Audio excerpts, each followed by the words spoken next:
Yeah, so thanks, Max, for the nice introduction. And yeah, today my talk is gonna present you many of the results that we obtained in the pre-crime project, but what I would like to focus more is not really the technical results, but the methodological aspects that we discovered along the way. I think that there's a number of pitfalls in doing deep learning testing that we discovered. Some of them we were able to avoid, so I think it's interesting to share them with you. Some of them we didn't. I think they are open challenges, and if we want to make progress in this area, I think it's good to have some reflections on such open issues. So as Max said, the ICSE project is a great thing. In particular, it gives you the opportunity to create a quite big research team. Here you can see their faces. I had the privilege to work with 4 fantastic postdocs and 4 fantastic PhD students. The overall idea behind pre-crime took inspiration from science fiction. From Minority Report, you might know the novel or the movie, where there's the pre-crime agency that tries to arrest criminals before they commit any crime. And you might, discuss whether this is a utopia or a dystopia, but what we wanted to do in the translation to software testing is to test systems that operate possibly in unexpected conditions where it's important to anticipate failures before they happen. So we want to identify the conditions that might lead to unexpected execution and possibly eventually trigger failures of the system. So when we started around 5 years ago, in 2018, we looked around and considered what could be a possibly interesting application domain for the techniques that we were to develop. And there was an emerging field, which was deep neural networks. It was not really emerging, it was exploding, literally, because it was achieving human competitive and even superhuman performance on many difficult tasks, like playing chess, performing processing of images, which previously was done with other statistical techniques, but eventually, if you look at the ImageNet competition, neural networks were always the winners. And then if you look at Kaggle, there's a number of tasks and competitions on which the winners are always neural networks. Sentiment analysis, speech recognition, audio tagging, object detection, all these complex tasks can be carried out today successfully thanks to neural networks. So they were really a game changer, and they have started being integrated into very complex applications like self-driving cars, autonomous drones. We all know automated generation of code from descriptions, automated translation from one language to another. This is a pretty classical and historical application of neural networks, and more recently, conversational agents. So, a number of pretty interesting complex applications. When I say complex, I mean that they operate in complex domains where the space of the possible input scenarios is so big that it's impossible to think of sampling it in a representative way, and you have to consider that unexpected execution conditions might happen at runtime. So, why not taking the techniques we are used to, we developed in this community, and applying them to neural networks? They might work and give us dependable systems. Unfortunately, it's not like that. So let's spend a bit of time discussing the programming model behind neural networks. It's pretty different and unique as compared to traditional software. So let's take an example. On the left, you see a neural network that takes in input the pixels of an image. In this case, it's the image of a semaphore, and the output is 2 neurons. So the first neuron corresponds to the classification of the image as an is-red semaphore, and the other is the opposite. So the semaphore is not red. So here, the 2 output neurons have 2 activations, and the highest activation is for the is-red flag. So this image is classified as a red semaphore. So the neural network is taking a decision. It's deciding that this is actually a red semaphore. But if you look at the code shown on the right, there's no decision logic, no single branching point. The code is, very boring. It's just a plain sequence of instructions that stack layers of neurons one after the other, trains them, and finally makes a prediction, and the prediction is 0.94 is red. So where is the decision logic? How can we test it if it's not in the code? And the answer is that it's all data-driven. Basically, the input data is represented as a numeric vector that is propagated inside the network through the weights that are determined through training, and eventually the output determines the decision. So this is pretty different from what we are used to, which changes a lot of the things in the testing fundamentals. So first thing, the very notion of a bug is going to be different. So let's assume for a moment that given this semaphore image, the output of the neural network is 0.1, 0.9. So the second neuron is the highest, which means the semaphore is not red. So is this a bug? How many of you believe this is a bug? Please raise your hand. Don't see very much. A few. Okay, how many believe it's not a bug? Please raise your hand. Okay, so I guess you are already confused, which is a good sign, because most of you didn't answer. I was also confused when I started. So let's consider, to answer this question, the kind of contract that we stipulate with a neural network. And here we see another important major difference as compared to traditional software. So on the right, you see some example of traditional software. And a contract with a traditional software component is a precondition, implies a postcondition. So if the code implements the computation of the square root, the possible contract is if the input x is greater than or equal to 0, then the output y multiplied by itself will give us approximately x. This is the kind of contract that we're used to. What contract, if we want to integrate a neural network component into our system, what contract can we stipulate? It's a very different one. It's a probabilistic contract. All we know is that the accuracy, which is the probability of a correct prediction, as measured on an independent test set, is, for instance, 0.99. That's the accuracy. So back to the question, is this a bug? Well, if this example of semaphore image belongs to the 1% that is expected not to be classified correctly, then it's fine that it's misclassified and it's part of the contract. There is no contract violation. So the contract is actually respected. Can we expect to achieve 100% of accuracy or prediction, and such that we go back to the more traditional, more usual deterministic notion of a bug? Unfortunately not. As we will see, not only on the test data, it's unrealistic if we are operating in a complex domain such as the ones that I showed you.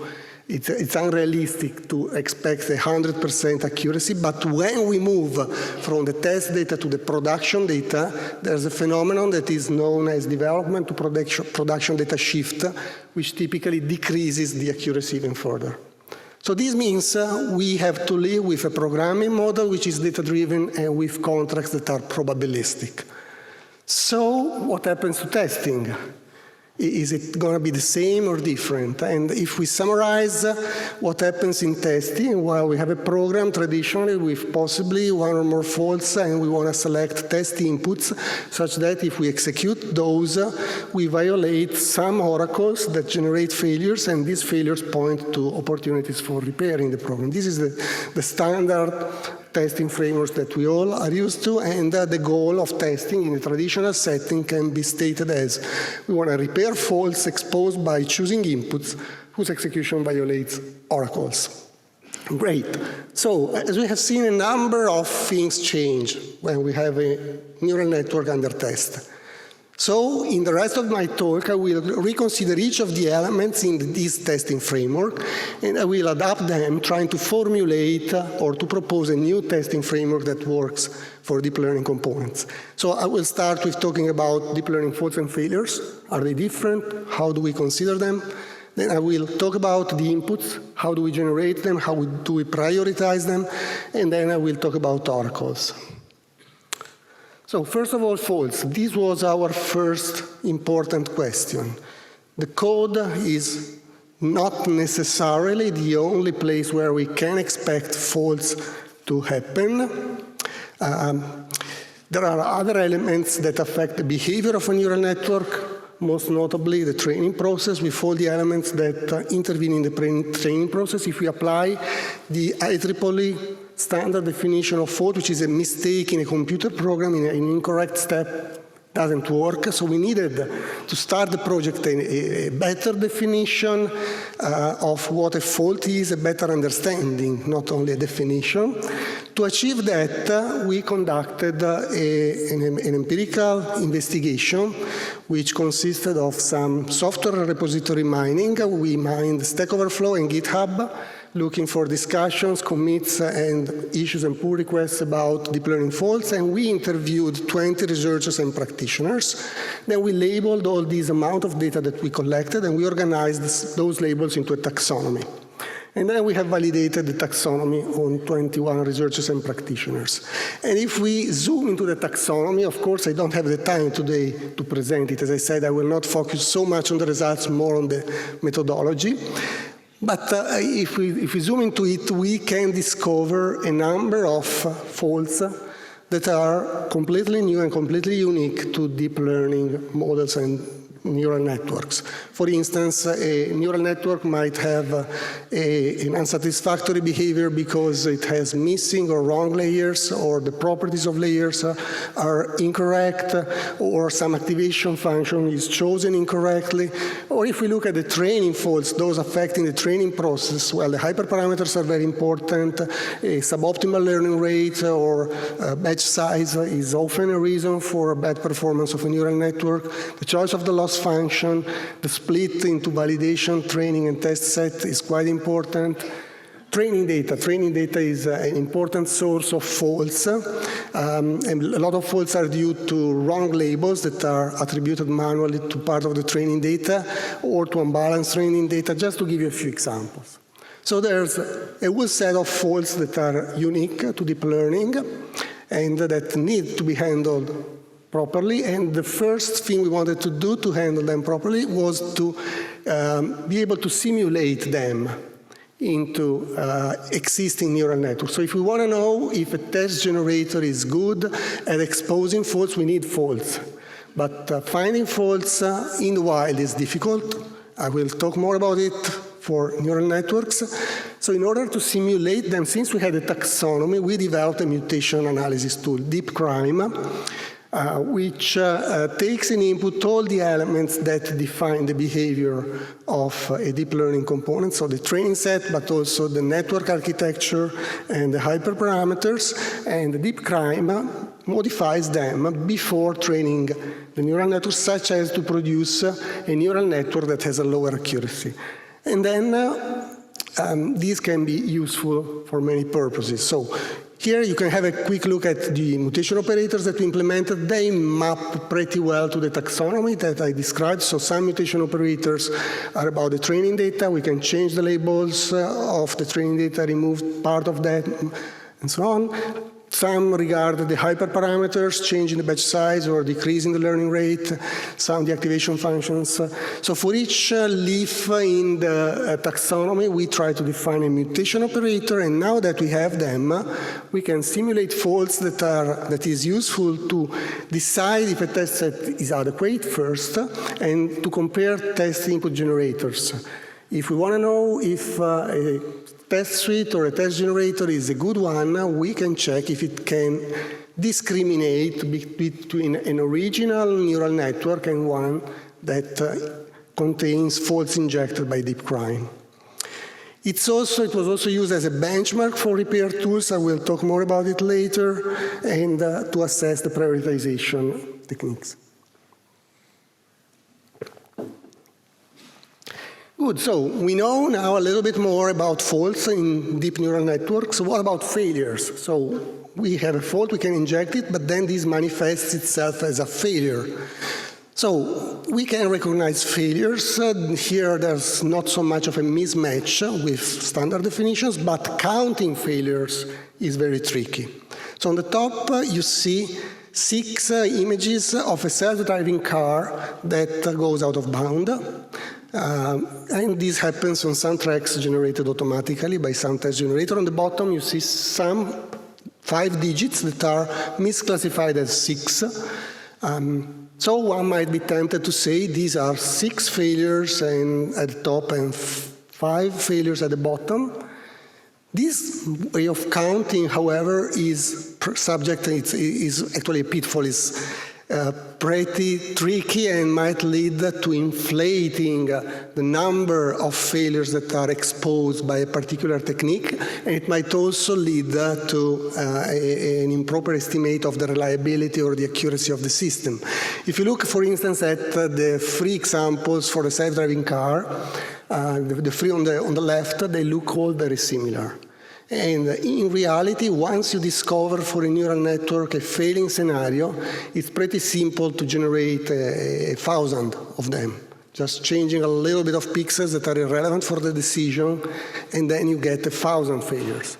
So you can have one testing technique that produces 1,000 failures, and another one that produces only 3. Which of the 2 is better? Depends, which failures are discovered.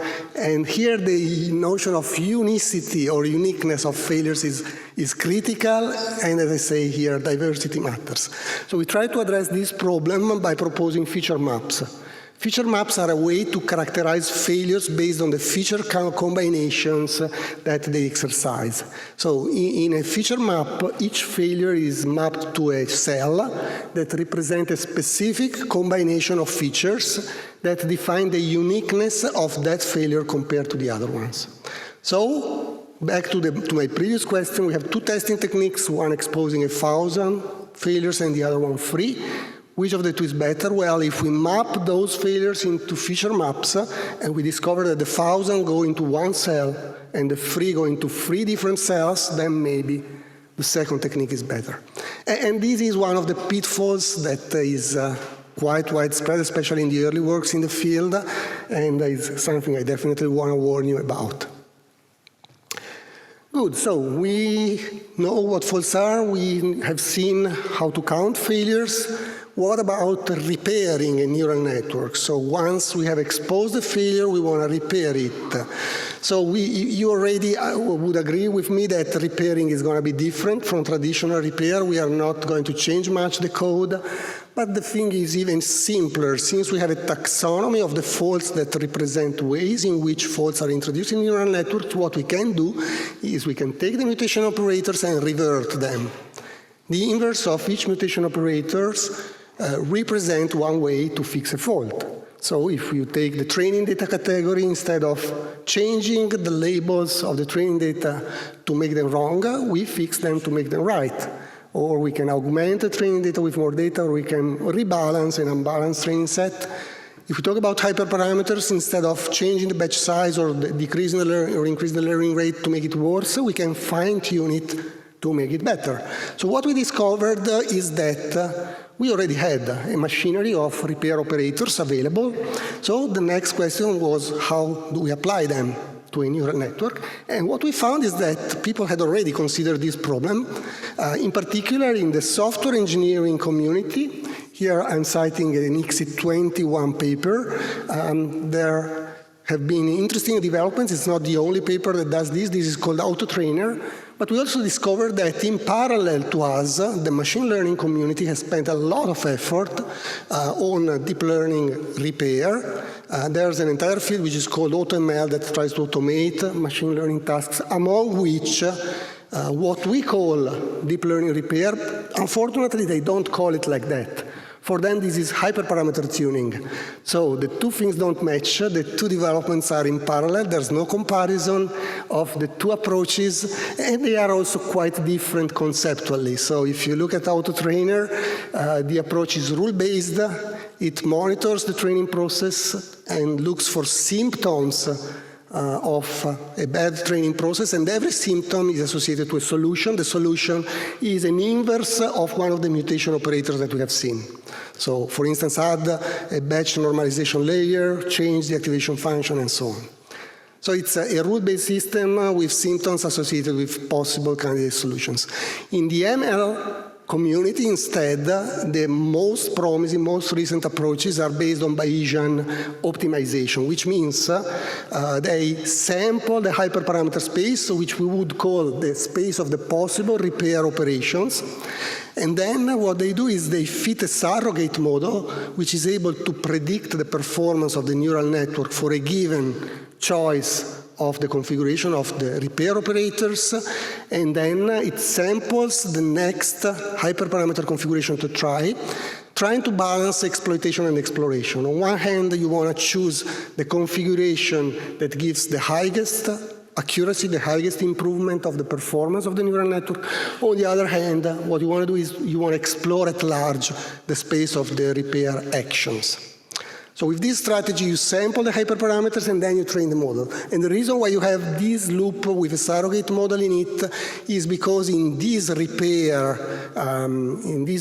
business, the key cost is training a model. Whenever you want to try a repair, you have to train a model and check its performance. So to save training time, it's important to have a surrogate model in the middle.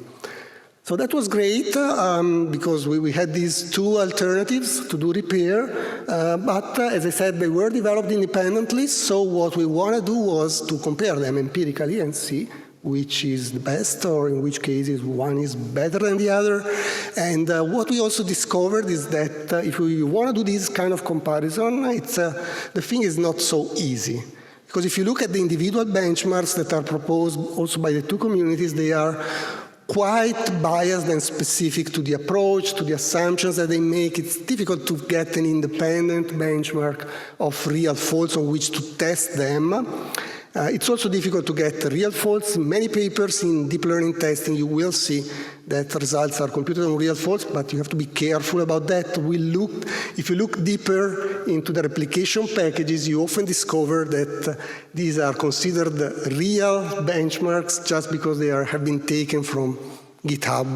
But often in GitHub you find student projects where for instance, the feature vectors are generated randomly. The labels are generated randomly. There's nothing to learn because you can't learn any interesting function from random data, but it's often reported as a real data set.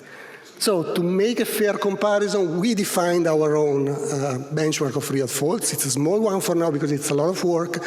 And then we also took advantage of deep crime to test these techniques on artificially injected faults. And here you see the results. We compared a random choice of repair operations with AutoTrainer, Hibo, and Bob. Hibo and Bob are two recent representative of the hyperparameter optimization techniques. These techniques are compared on the improvement rate, which is the amount of improvement in some performance metric like accuracy, compared to the improvement that you have between the fixed version of the neural network and the faulty one. So if you achieve 100% or 1, basically the automated repair is equally effective as the manually defined fix. You can even achieve more than 1 improvement rate. It can be occasionally greater than 1 if you find a better repair. And here you see, for each technique, you see 3 box plots. They are at increasing training budget. Here the training budget, as I said, is the key parameter. We are increasing it from 10 to 20 to 50. What we discovered is that there's no clear winner, and the overall performance of these techniques is quite poor. On some categories of faults, they work fine. On others, they work very poorly. So the overall conclusion of this investigation is that neither community has solved the problem. It's still open. If you are a PhD student, I guess it's an interesting research area to consider. So we discussed the first component of a testing framework for deep learning elements for deep neural networks, and I want to give you a few takeaway messages about it. So first of all, we discussed that deep learning faults affect the data, the model architecture, the hyperparameters, not just the code. The code is quite irrelevant for them. Then the other important message I want to give you is failure counting. Uniqueness, diversity has to be characterized properly if you want to get numbers that make sense. And the third takeaway message is about the repair operations and automated repair of neural networks, which is basically an unexplored field regardless of the existing work, because there's a lot of margin of improvement. The second element of the framework that I'm going to construct step by step is about inputs and input generation. How can we generate inputs? So we developed one technique called Deep Janus that generates input at the frontier of the behavior of a neural network. What is the frontier? The frontier is defined as a pair of inputs that are close to each other, such that on one of them the behavior is correct, and on the other one it is incorrect. Why is the frontier interesting? Well, because this represents the point where a neural network starts to misbehave. Of course, if you get far from the input domain where the neural network behaves properly, you will find misbehaviors. But the interesting points are at the frontier because we want to know if these points belong to the validity domain or not. If the first input that you get on which you have a misbehavior is within the validity domain, then definitely we have something critical which might deserve further inspection and possibly attempts of improvement of the neural network. If the only misbehaving inputs are really impossible to classify or categorize, even for a human, because they are outside of the validity domain, then we are fine. Then we can say the neural network has acceptable performance. So we developed this, and in this development we recognized immediately that the validity or the validity domain for an input is really a critically important aspect. In traditional software, we assess the validity of an input with a precondition. So if we have a square root function, we have an assertion saying x must be greater than or equal to 0. That's a precondition. If you look at the digit recognition function, you will get a neural network, make a prediction, and there is no validity check, which means basically that whatever is the input, you get an output. So if you pass a digit A, handwritten digit A, to a neural network that performs digit recognition, you might get 4 as a classification, which makes no sense because the input is invalid. This first example of invalidity is quite interesting because for us humans, it's clear that an A is an invalid input, but if you look at the features, at the visual, graphical features of this input, they match pretty well those of a digit. So if we want to automate the validity check, for this example, it's not easy. The second example is clearly not a valid input. It's classified as a 5, but it's clearly out of bound, out of distribution, sorry. The third is the most difficult to classify as invalid because it's ambiguous. It's something between a 1 and a 7. So probably if I ask humans whether it's a 1 or a 7, we might get different opinions. Here the neural network says it's a 7, but do we want to rely on the output of a neural network that says it's a 7 when there's a lot of ambiguity between a 1 and a 7? Wouldn't it be better to say this is ambiguous input that we want to exclude? So we want a precondition that says when the input is like this, please don't go on, we are violating a precondition. And this is the most difficult category of invalidity to consider. The third one is tricky. Here it looks valid, it is valid to me, it's an 8, but the neural network says it's a 3 because it has a few pixels that are properly placed that make this an adversarial example. So to me it's valid, then whether it's realistic or not depends on the assumptions that you make. I think adversarial examples make quite unrealistic assumptions on the attack model because the attacker needs access to the input, needs ways to modify it, needs ways to propagate the gradient and decide which are the pixels to be changed to get a misclassification. Good, so validity seems an important notion. It also seems very tricky, very difficult to automate. In the Deep Janus study, we did it manually. We asked humans to tell us if something was valid or not. What about automating the validity check? That would be great. I mean, we would have a precondition, an automated precondition similar to the one that we have in traditional software. There's a couple of works that try to do this. One is ICSE 21, the other is ICSE 20. They both rely on autoencoders. An autoencoder is a neural network that compresses the input into a latent space that contains a few number of neurons, small number of neurons, such that only the important information is kept, the rest is removed. And then you have the second part of the network, which is the decoder, that tries to reconstruct the input from the latent space. This network minimizes the reconstruction error. So these approaches apply autoencoders, train autoencoders on the same training set that is used for the neural network under test.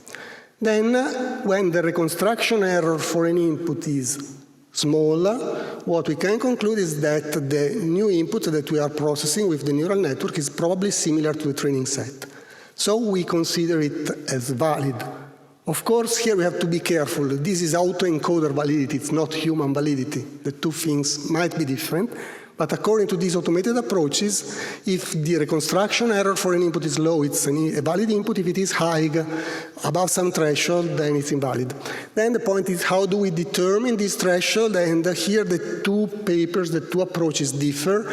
In one case, they assume the availability of an anomaly set, and they take the intersection between the distribution of the reconstruction errors in the nominal and in the anomaly set. In the second approach, they do probability distribution fitting, and they choose a threshold that ensures a low false positive rate. But apart from that, the intuition is basically the same. When the reconstruction error is high, we consider the input as not valid. And as a side note of the first paper, they observed that some test generators that are widely known, well known, produce a significant number of invalid inputs. So given this possibility of automating validity check, and given the number of input generators that are available, what we considered was to compare test generators for validity. So the question that we wanted to answer empirically was whether existing families of test generators produce valid or invalid inputs according to the autoencoder validity, which is an automated way to assess validity, according to human validity, which eventually is the ground truth. We want to compare the automated and the human validity, and we also wanted to check label preservation. What is label preservation? Well, most test generators make the assumption that when you manipulate an input to produce a new one, the label is preserved along the process, which is key to have the oracle, because if you don't have the label, you don't know whether the input is misclassified or mispredicted when you apply it to a neural network. So label preservation is an implicit assumption that is always made by these test generators. Since in the human validity study we collected also labels, we could also measure label preservation. So the paper was presented yesterday by Vincenzo in this conference. I will not repeat his presentation. It was great. I will just summarize some conclusions. So what we found is that there's a lot of invalid inputs. We confirmed that there's a lot of invalid inputs that are generated by test generators. So again, a pitfall or a warning. Validity is important to consider when you create a new test generator.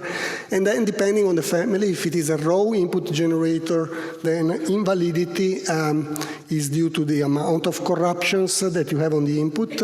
If it's a latent space-based generator, then the invalidity depends on the lack of continuity in the latent space. The quality of the model affects model-based generators. And for all generators, what we also discovered is that label preservation is not ensured. There's a non-negligible portion of the inputs for which the label should have changed. Good, so let's assume that we can generate inputs that cause mispredictions. Then we want to use them to improve the network. We want to use them to retrain the network. But we know from the previous empirical study that we cannot rely on the labels. So what we typically have is an active set of new inputs that are possibly generated automatically, and what we want to do is we want to prioritize them for manual labeling. Before they are inserted into the training set, we have to validate them. We have to check that they are valid, because we know that a substantial fraction of the inputs might be invalid, they might be ambiguous, which is anyway difficult to catch even for autoencoders, and we want to check manually if the label is actually preserved. Typically, the techniques that generate misbehaving inputs produce a huge number of inputs, so what we want to do is we want to prioritize them. How can we do that? Well, we investigated one technique, which is based on uncertainty estimation. The intuition is that when a neural network is uncertain about a given prediction on an input, then that input is important for that neural network, and we should give that input high priority. How can we estimate uncertainty? Well, there are several techniques, several families of techniques that are available from the literature. The simplest ones are in the family of the vanilla softmax. They just rely on the output, the softmax output layer of a classifier, if we have a classifier, so they are applicable only to classifiers. And they look at either the entropy of the distribution in the output or the difference between the maximum and the second output. But they are pretty simple to apply.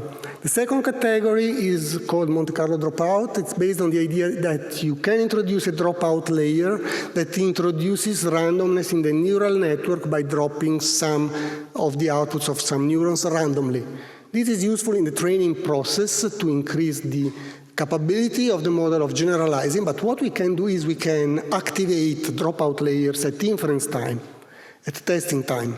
If we do this, the output of a neural network is no more deterministic. So if you take a trained network, you apply an input, you get a single output, or everything is deterministic. If you enable the dropout layer, which typically you don't want to, but if you do that, you get, every time you do a prediction, you get a different output. Then what you can do is you can measure the variance, the standard deviation of the predictions, and if that's high, you can infer that there's high uncertainty. The third approach, deep ensembles, work in a similar way, but it uses multiple models that are trained, the same model that is trained multiple times, so multiple instances of the same model. Each of them will give a slightly different prediction. The variance of the predictions give you uncertainty. So all these techniques are available in a tool developed by Precrime, which is called Uncertainty Wizard. You can easily get it, pip install Uncertainty Wizard. It's very well documented. It has a lot of examples. It's designed to be, easily usable with minimum impact on the given source code. It's very transparent, so please check it out if you are interested.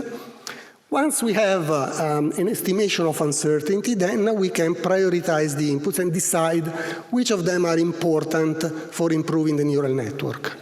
And then we can compare different orderings using metrics like APFD, the average percentage of faults detected, and we can see on the right that if we use uncertainty, we prioritize first the inputs on which we have higher uncertainty, which happens to be the ones that expose more failures. Here again, there's a warning.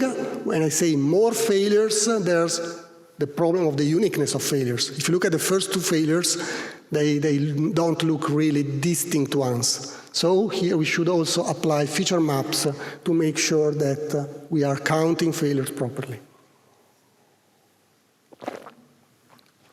Which again is one of the pitfalls that can be found in the literature and should be avoided. So we talked about faults, we talked about inputs. The takeaway messages that I want to leave you about inputs is that it's easy to generate inputs that fool a neural network, but it's not easy to ensure that they are valid, and it's not easy to ensure that they have a valid label. If you want to prioritize uncertainty, it's a good tool to do it, but be careful about traditional existing metrics like APFD because they should take into account diversity. The third element of the testing framework is oracles. We talked about the accuracy as a probabilistic kind of contract that we stipulate at the model level, at the low level with the neural network. Here you see the previous example. The semaphore is classified as not red. which may or may not be a contract violation, but what's more interesting for us is what happens at the system level. So the system level oracles are the ones that we care the most. So of course, if you are a machine learning engineer, you care more about accuracy, that's what you want to increase, but what we care is system level oracles. So let's take the example of the red semaphore. So we have a self-driving car, and we get this image that is classified as not red. Is this a problem at the system level? Well, it depends, because this is a single frame. Maybe here the image is taken in a position or in a lighting condition that is difficult, but maybe on the next frame the classification is correct. So the car can stop at the semaphore and nothing bad happens. So a single misclassification in a stream of data does not necessarily imply a system-level oracle violation. While if you have a repeated sequence of them, then that could be more troublesome.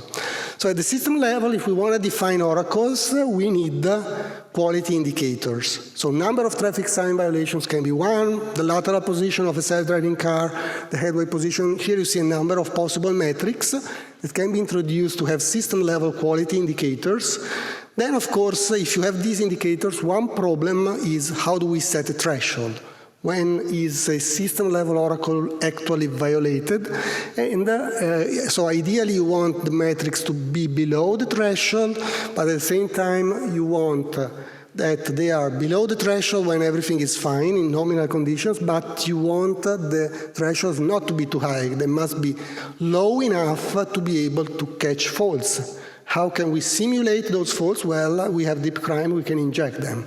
So our formulation of the threshold selection problem is let's find thresholds that are low, that are big enough to not trigger false alarms in nominal conditions, but that are small enough to trigger an alarm when we are executing a mutant.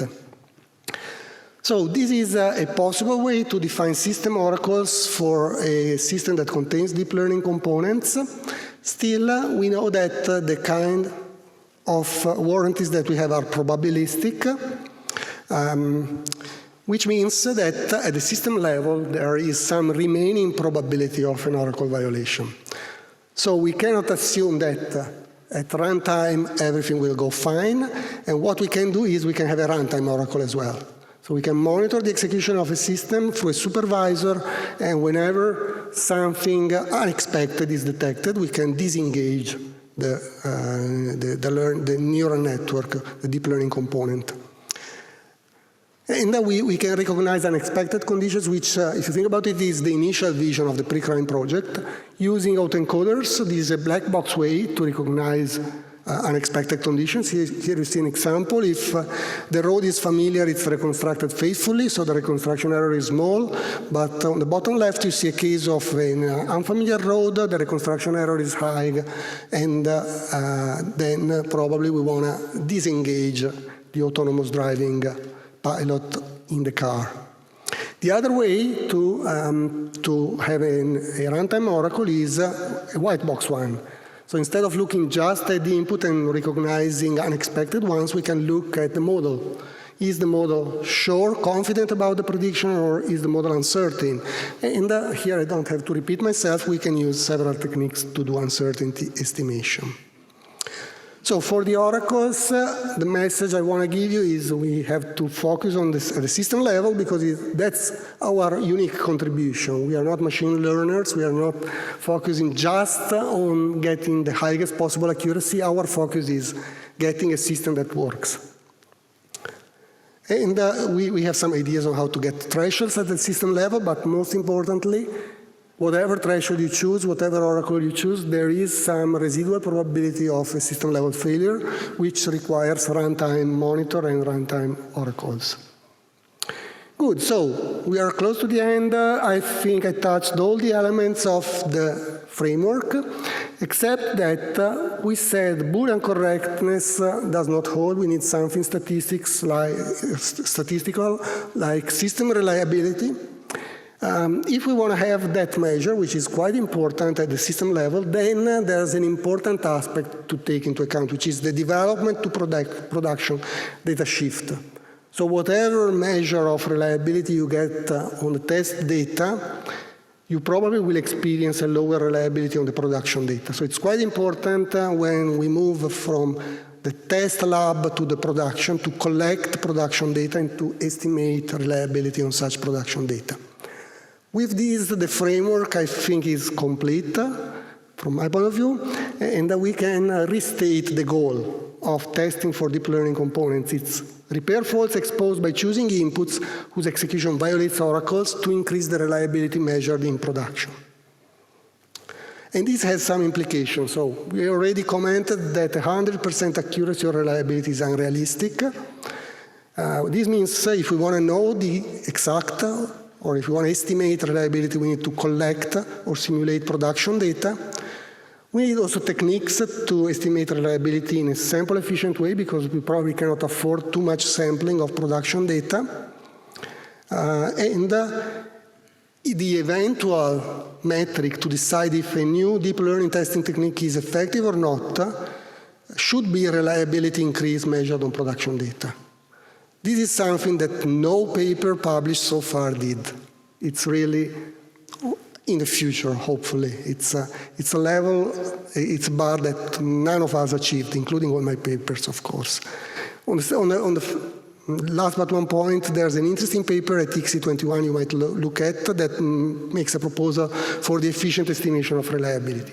So let's put everything together in the final framework. So we discussed deep learning faults, and what I tried to tell you was that they affect the data that we use for training, the architecture, the hyperparameters, the process, not just the code. Then we talked about failures and how important it is to take diversity and uniqueness into account when counting them. We talked about input generation and how difficult it is to ensure their validity and how difficult it is to assign them a valid label. We talked about the oracles and the system-level oracles, and we talked also about the importance of runtime supervisors for neural networks. And the final part was about estimation of reliability and overall assessment of a deep learning testing technique, which I stated again as the effectiveness eventually should be measured as reliability increase on production data. And with this, I'm done. I thank you for your attention, and I'm ready to take questions.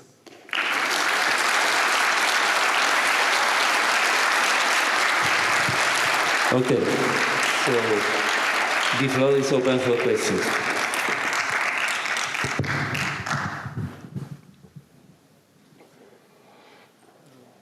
Thank you for a really comprehensive survey for people who aren't experts. It was a great introduction. But one question that nags at my mind is reliability is less important than risk, and that the risk is the multiplication of reliability by consequence. Yeah. So what do we do about minimizing risk rather than just getting reliability? Yeah, it's a great point. I think that's where we want to aim at eventually, because it's not just a matter of estimating a single number, which is the probability of a failure, but we also want to know the consequences of those failures. You are sort of raising the bar even more. So as I said, reliability estimation is still not at reach of our current approaches. Risk estimation is even beyond, even more far away. But I definitely agree. If we want to see the road ahead, then risk assessment is definitely there. It's definitely important. Thank you. Hello, Paolo. Thanks for the great talk. I'm Jie Zhang from King's College London, and thank you very much for so many great work in this domain. So my question is about the test oracle problem. You mentioned the importance of reliability, the importance of using in production data set. But I feel that as long as the data set is fixed, we still have the three problems of using the test set, which is the first problem is the adequacy problem. It may not represent the distribution of the whole data set, right? The second one is the distribution shift, because in future the data may shift again. The third problem, which I think probably is the most important problem in my opinion, is the overfit problem, which means that as long as we fix the data set, when we try to repair the fault, for example, when we tune the parameter, we will check the accuracy on the test set. If the accuracy is lower than the threshold, we will go back to change again, then check the accuracy again. So in this process, the data set is in the loop, right? So as long as, although it's not used in the training data, it's still in the loop, so it's still overfitting, and we can call that test set overfitting.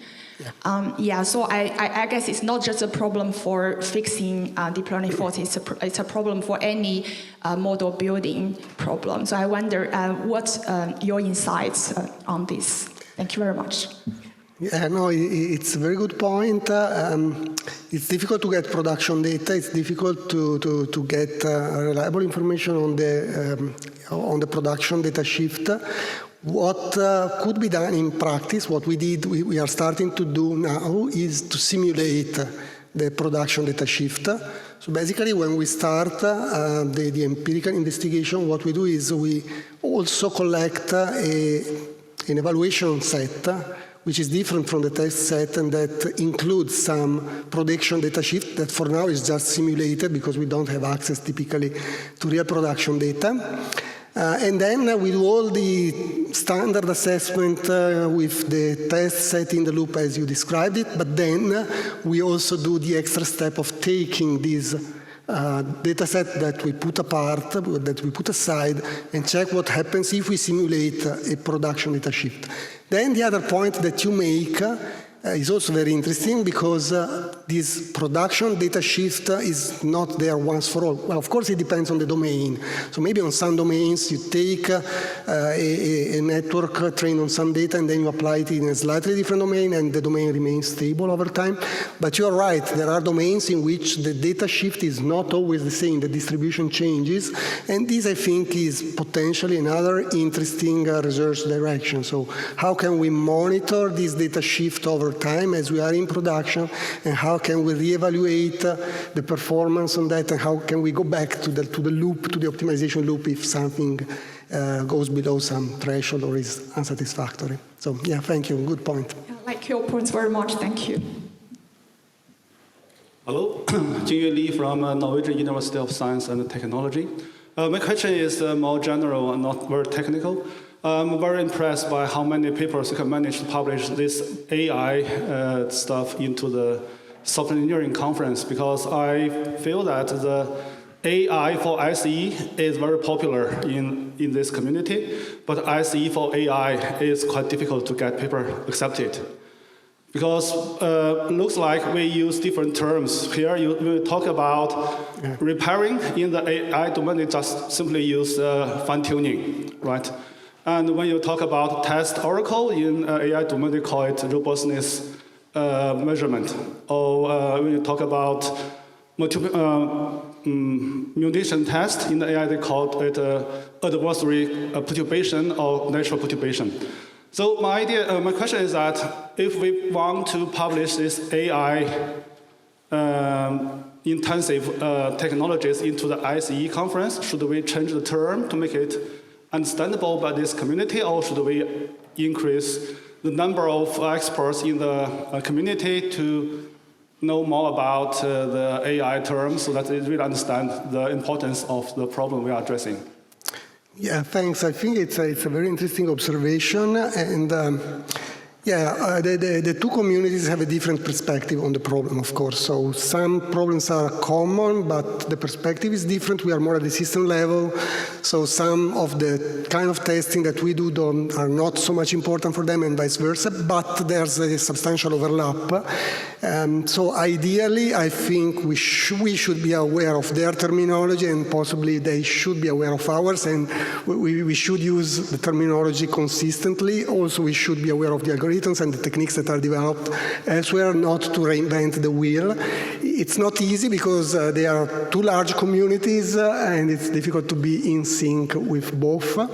I think we have made some important progress in this because if you look at papers that are published in this domain, in deep learning testing, they have become increasingly more mature and aware of what's in the other community.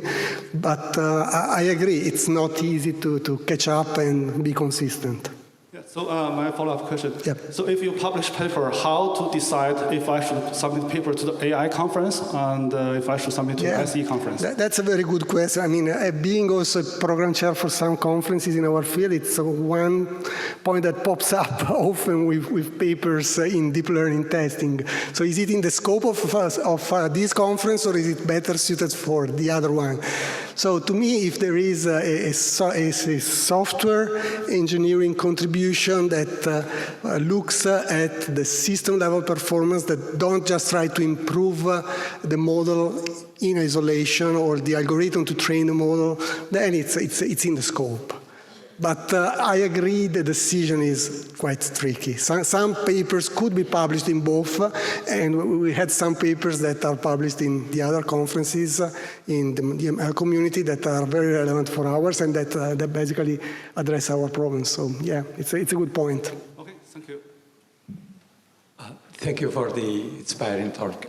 Most of the talk was on testing a single neural network, whereas today we have this complex deep learning system with composition of many neural networks, and composition could happen at the pre-training, at the fine-tuning, or even at the operation phases. So have you looked at the kind of fault that could be related to composition and how to test these complex neural network systems?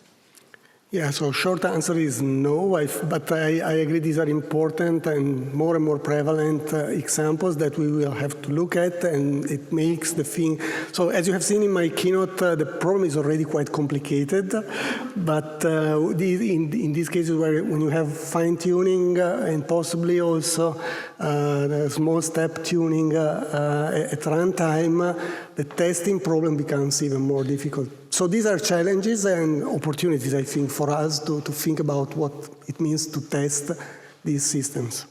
Thank you. Thank you for your highly interesting talk. I'd like to raise the issue of scalability and get your comments on that. Let me take two examples from your talk. In one case, you do test input prioritization by executing the model and looking at the uncertainty of the output. Another example is that you create mutant models that you have to retrain. Mm-hmm. So what that means in a practical context is that you have to prioritize inputs by executing them first, which creates all kind of practical and scalability issues in practice, because you would like to prioritize inputs before you execute them, although on very large models, for example, or worse, on AI systems, you know. And same thing for mutants. If you want to use mutants to assess a test suite, then generating thousands of mutants that you have to retrain is just not a possibility in terms of scalability, especially for the increasingly large system or models that we have to deal with in practice. Yeah. So I'd like to get your perspectives on scalability of the research solutions that we propose. Thank you. Yeah, no, it's a very good point. So about prioritization, the context in which I presented prioritization was that of the manual effort of labeling and checking the validity. So in that context, I think executing the model is acceptable. But you are right, there are other contexts in which that's not affordable, especially if you have large models. Then we have to find something else. We are not yet there. And your second point was about, mutation analysis. Yes, now it's very expensive. We are looking into it. The problem that we found, so we have some preliminary results. We compared pre-training and post-training mutation, and pre-training is much better. It's much more capable of this. I didn't present the results, but we have quantitative results. It's much more capable of discriminating good from bad test suites than post-training mutation operators. So what is post-training mutation? It means that you randomly add noise to the weights of a trained model. If you do that, you are often disruptive and get mutation operators that are not very good at exposing failures effectively. But what we are trying to do is investigating smarter post-training mutation operators that either correlate with the pre-training ones or can be given some more semantics than just randomly changing things. But it's an important problem. So we have definitely to go beyond pre-training mutation if we want to scale. I agree. Thank you very much. Thank you very much for a very nice talk. My question is related to adoption of related tools and techniques at the hands of practitioners. Supposedly, especially for like the problem around DR model, because the interface is simple, and the technologies or techniques are supposedly, not too much between the practical setting and the like research setting. It should be a golden opportunity, right, for these areas, tools and techniques being adopted by people, especially now. Deep learning models, of course, still important despite like the emergence of the large language model. By itself, it's still deep learning by nature.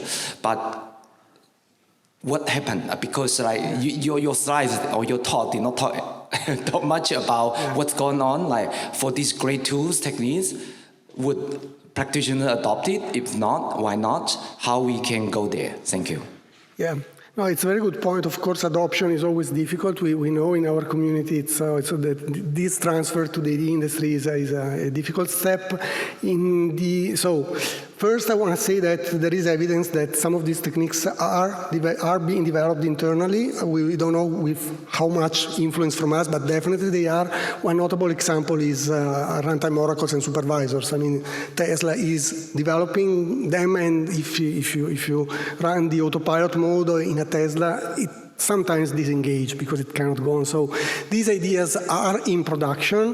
The problem is that these companies are very protective. So talking about Tesla, they have a fantastic simulator of self-driving cars, but nobody has any clue of what's inside it. So you are right. Technology transfer is important, but especially in safety-critical domains, it's very challenging. So I'm sorry I don't have an answer to this, but I agree with you that at some point some kind of discussion, collaboration, confrontation would be very useful and important. Sorry, no answer. Thank you for a great talk. Quick questions. Currently, I study DNN repair technique for coping with long-tail distribution in the open world. I try to use your deep Hyperion techniques and current generative AI, such as Stable Diffusion, but it's still difficult to generate rare cases and only at the part of tail class. So how can I generate such tail class before production? If it's possible, I want to know your comments. Please. Yeah, I'm not completely sure I got your question. What I can comment is that Hyperion, which is the tool behind the creation of feature maps, has a number of limitations, which we know, and we are working on them. So in particular, we need a way to quantify features and to manually define features to make them measurable, which might be tricky, and we are working on the automation of that part. So if you are working on complex domains where getting features, meaningful features is difficult, then yes, I agree, we are not yet there with our tool, but we are working on it. You will see more news coming, hopefully, in the next months. Okay, let's thank Paolo.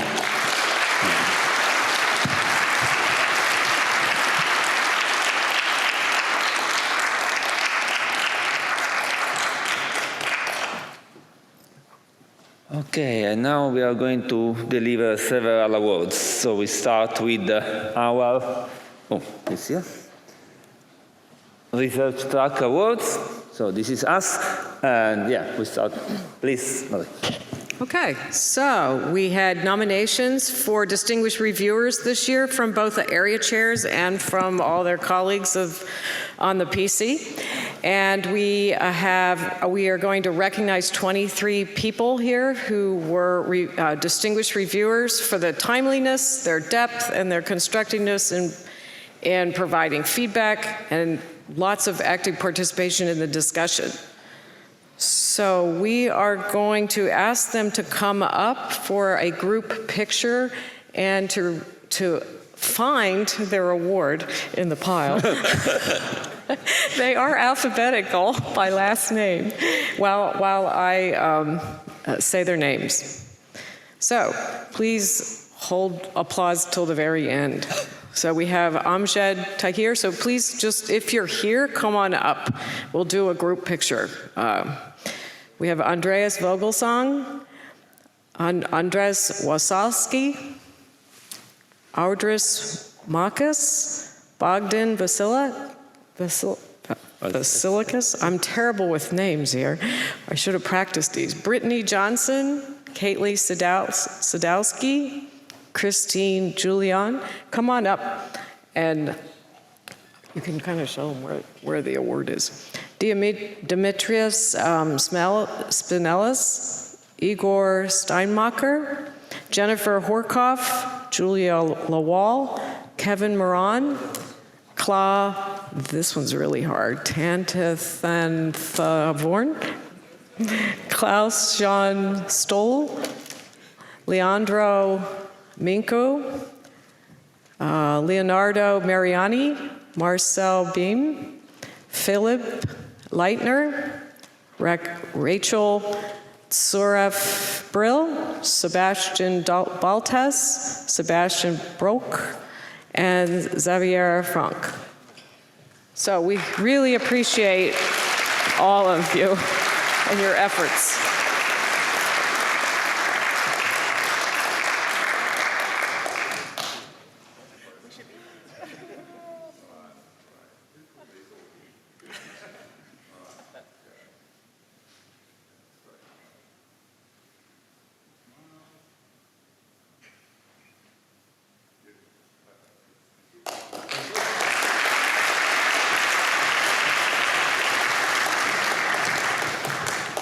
Okay, there we go.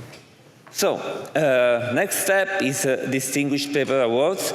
So this is 6 of Distinguished Paper Awards, 6 of awards, less than 10% of the technical papers accepted, the papers accepted in technical track. And we did our selection based on nominations, but also scores, but we also checked that papers had no major weaknesses. So based on this, we decided to award 10 papers out of 207 accepted papers. So we go one by one.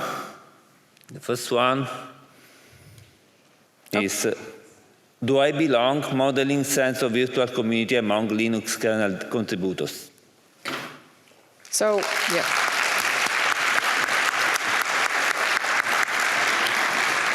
We have only one plaque for now, but by the end of the conference you can they're all up here and they're all ordered. They are in the right order, so you can just pick.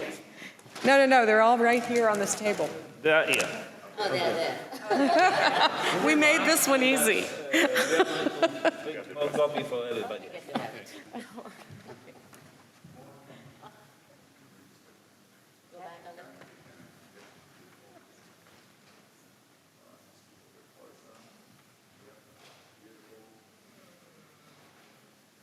And you can put the other copy by the close.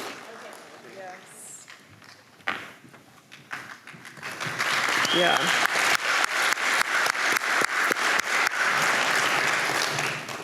The next paper is compatible remediation on vulnerabilities from third-party libraries for Java projects. Please, all the authors, come on up.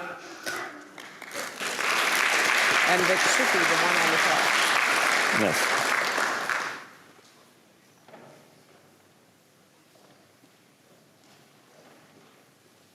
We have to get them to run up.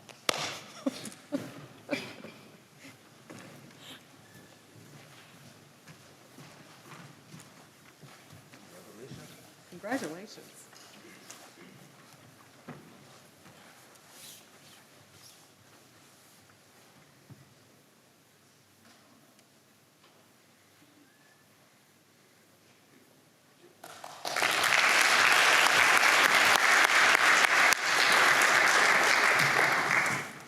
And next one is still around.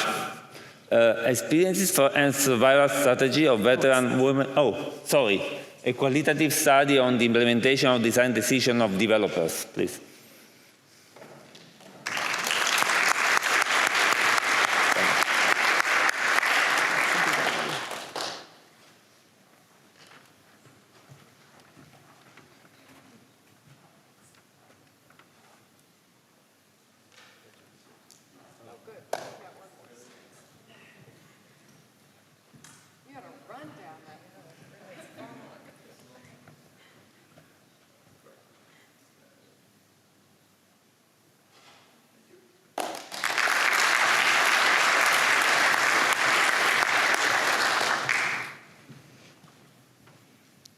Oops. And the next one is still around, experiences and survival strategies of veteran women software developers.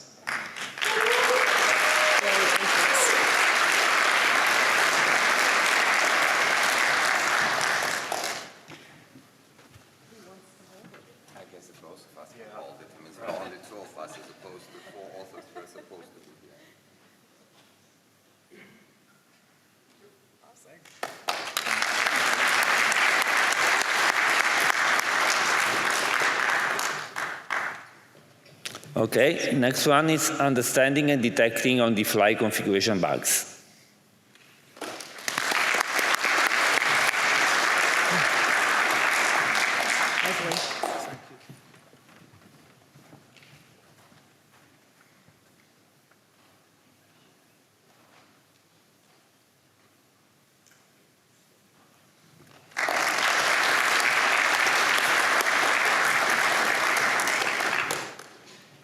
The next one is testing database engines via query plan guidance.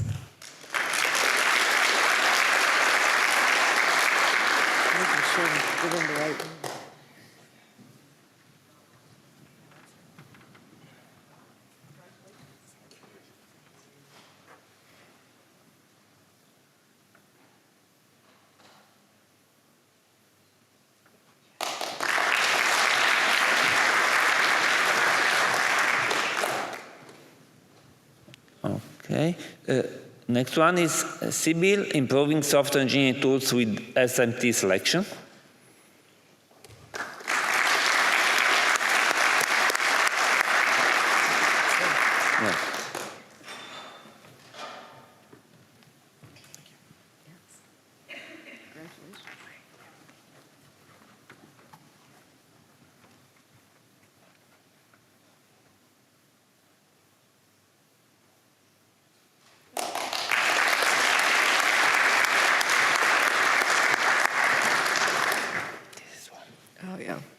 The next one is LegiCon, a lightweight and efficient approach to Java confidential computing on SGX.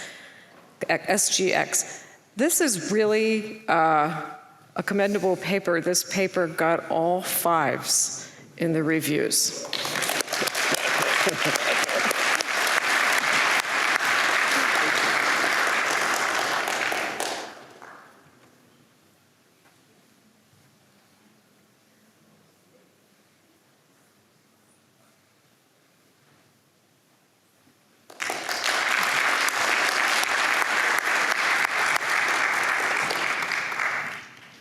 Next one is efficiency matters, speeding up automated testing with GUI rendering inference.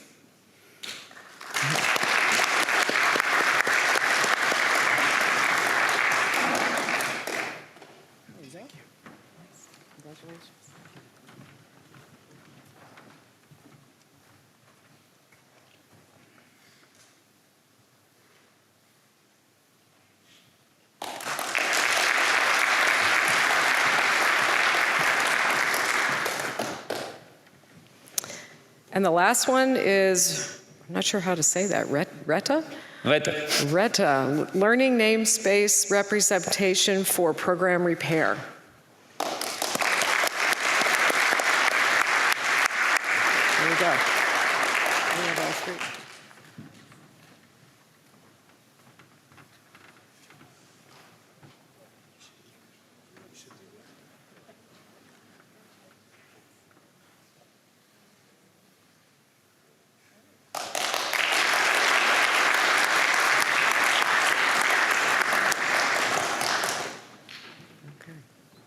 Okay, now we would like to call on the stage Rashina and Alexander for the Software Engineering Society Awards. Hello, everybody. I am Rashina. And I'm Alexander. And we're very pleased to present the awards for the Software Engineering in Society track, beginning with the Best Paper Award, which goes to Tanjila Kanji, Misita Anwar, Gillian Oliver, and Mohammed Khalid Hussain for their wonderful paper, Developing Software for Diverse Socioeconomic End Users, Lessons Learned from a Case Study of Fisher Folk Communities in Bangladesh.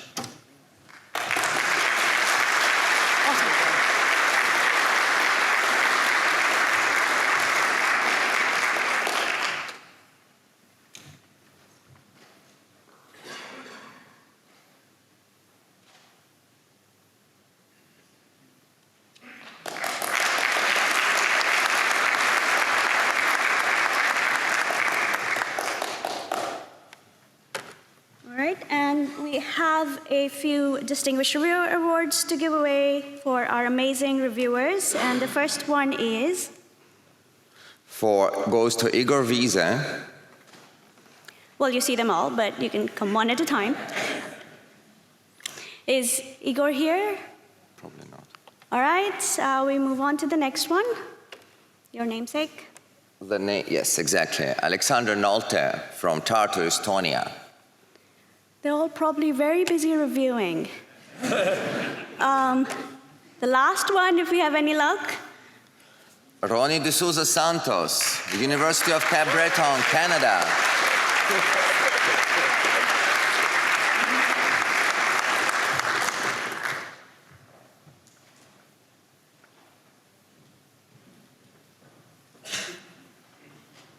Congratulations, Ronnie. Thank you.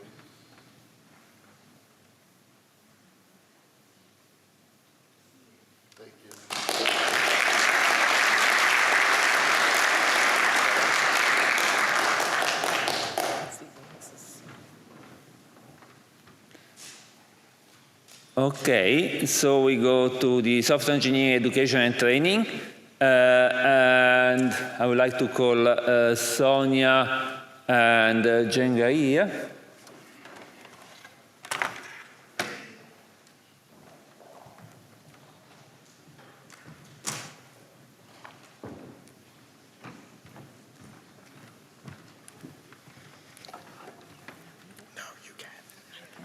First. Hi, everybody. Good morning. I'm Sonia Jangi. We were honored to chair the Software Engineering Education and Training track, and even more honored to see all the high-quality papers that were submitted. And in the end, we have a Best Paper Award for the track, which was selected from the 32 papers that were accepted. And to select the paper, we looked at nominations from the PC, the scores of the paper, and we also looked at the papers ourselves. So we are very pleased to announce the award for Yuko. So the best paper goes to Sarah Nurlian, Anna Rafferty, and Eliane Weiss for the paper, technology, yes. Okay. Understanding students' knowledge of programming patterns through code editing and revising tasks.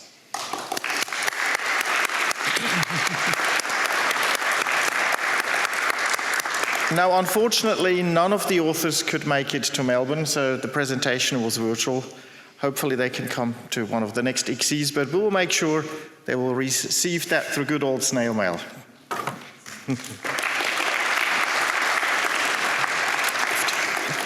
Okay, next one is Software Engineering Education in Practice. The chair are Anna Liu and Henry Muccini, and I would like to call Henry, but also IPEC, which is the IEEE Software Editor-in-Chief, because this award is sponsored by IEEE Software.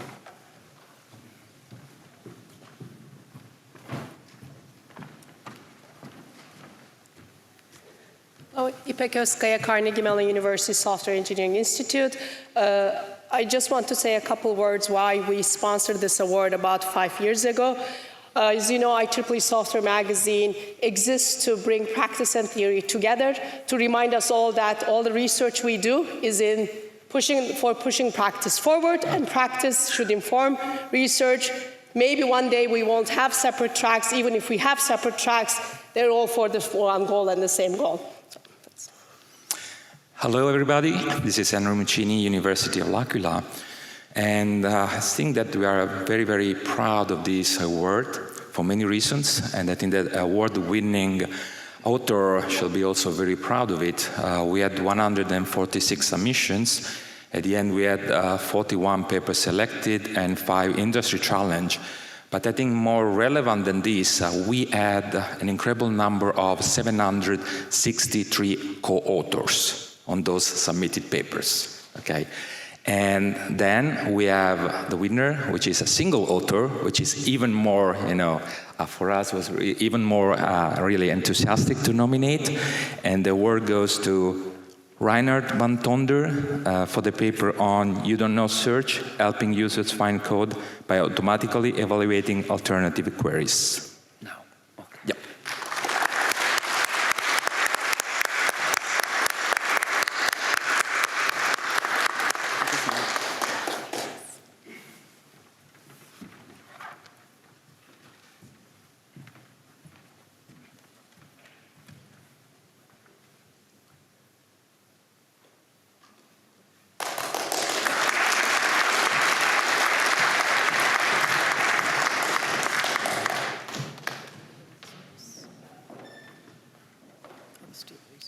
Okay, now we move to the ACM Student Research Competition at ICSE, and I would like to call Munera and Ling Zhao. In this case, they don't have a physical certificate to present because ACM will deliver to the authors, but they are going to introduce the winners. Yeah.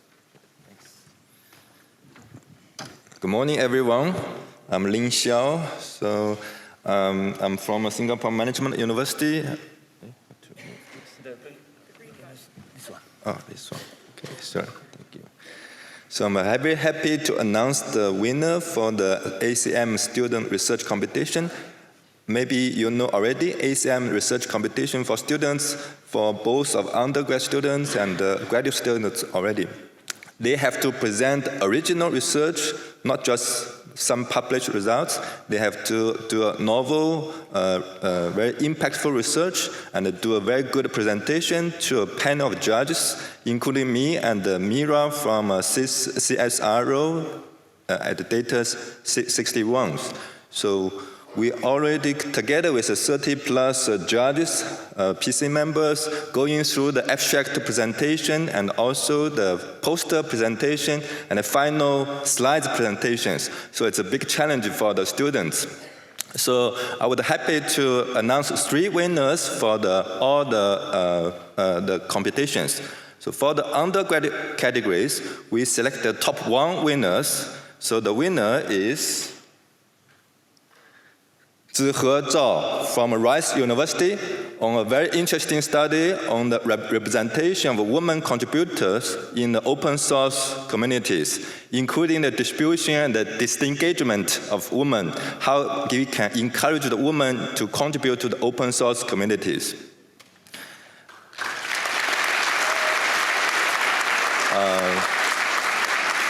Zhihe, if you are here, maybe you can come on the stage.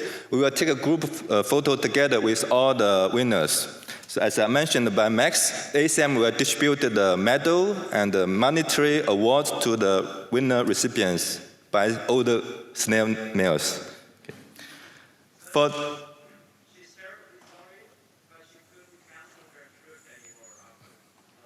Okay, understand. I think she mentioned that to me already. Okay, thanks. So for the graduate categories, we have 2 winners. The first winner goes to Chenjie Liu from a similar research laboratory and the University of Oslo. He did a very interesting work on test scenario generation for autonomous driving systems using reinforcement learnings. Congratulations. If you are here, please come on stage. We'll take a group photo together. So the second winner goes to Wenjie Deng from East China Normal University. It's a very interesting work on feedback-driven test generation framework for hardware model checkers. Congratulations to all the winners. If you are here, please come stage. We can take a group photo together. Okay, only this.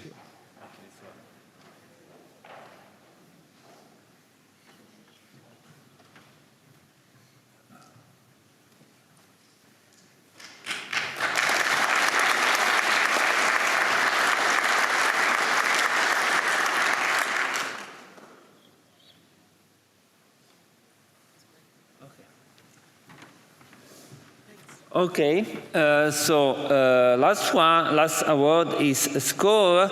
So the chairs are actually, yeah, there is one missing name. So it's Oscar, Luis, but also Mattia Fazzini, which is here, and Sean. Sean, yeah. Hello everyone, good morning, and we are the SCORE co-chair, and my name is Mattia Fazzini from University of Minnesota. Oscar Chaparro from the College of William and Mary. Luis Cruz from TU Delft. Xiaoning Du from Monash University. And this year we had a very strong SCORE competition, and the SCORE competition is about creating a software engineering project.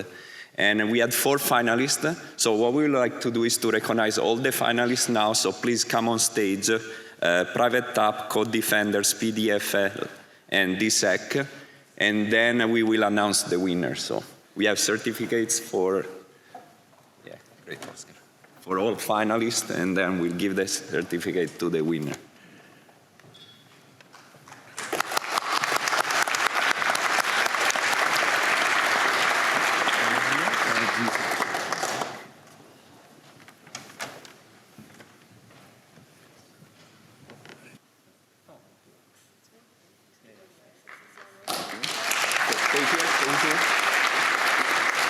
And the winner of this year's SCORE competition is?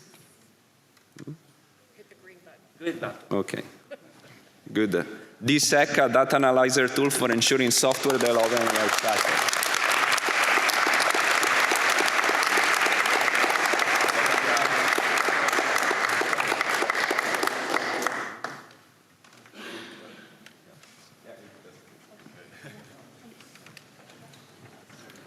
Okay, this concludes the award session. They're going to print more copies of the award certificates, and the other winners can pick them up during the closing.